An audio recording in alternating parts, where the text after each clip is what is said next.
We're here out of a deep, deep love for our precious Palestinian brothers and sisters who are undergoing not just occupation, not just domination, not just humiliation, but more and more every day annihilation, and we won't stand for it. We won't stand 1 minute for it. I come to you in the spirit of the love supreme of John Coltrane, in the spirit of Edward Said, my dear brother who tried to tell the truth a long time ago, and we know the condition of truth is to allow suffering to speak. Just like we have an unapologetic love for those who are wrestling with unbelievable, hellish and nightmarish conditions under occupation, we want an end to occupation now.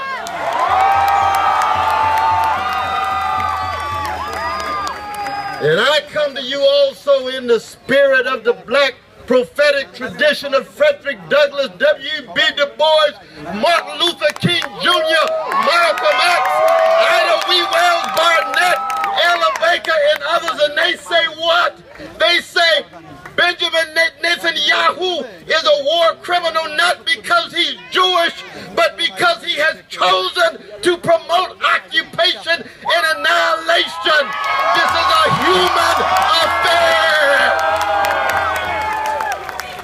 Any human being who chooses occupation and annihilation is a war criminal, and especially when they're killing precious Palestinian babies. A Palestinian baby has exactly the same status as a white baby in Newtown, Connecticut, as a brown baby in the east side of LA.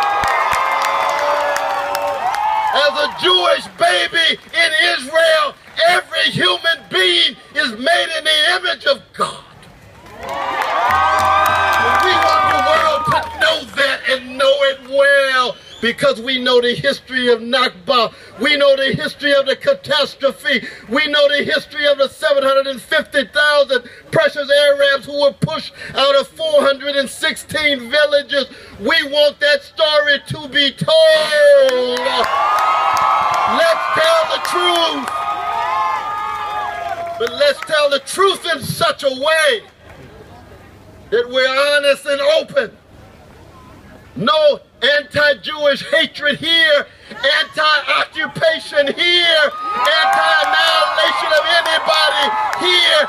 This is a universal affair, but it begins with our precious Palestinian brothers and sisters whose humanity is rendered invisible in the corporate media, whose humanity is rendered invisible in the stories told. We want to shatter all the lies. There's an intimate connection between mendacity and criminality, between lies and crimes against humanity.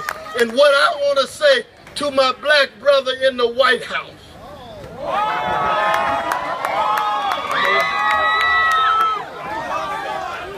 Barack Obama is a war criminal not because he's black or half African and white, but because his drones have killed 233 innocent children, and because he facilitates the killing of innocent Palestinians in Gaza, in the West Bank, and it would be true anywhere.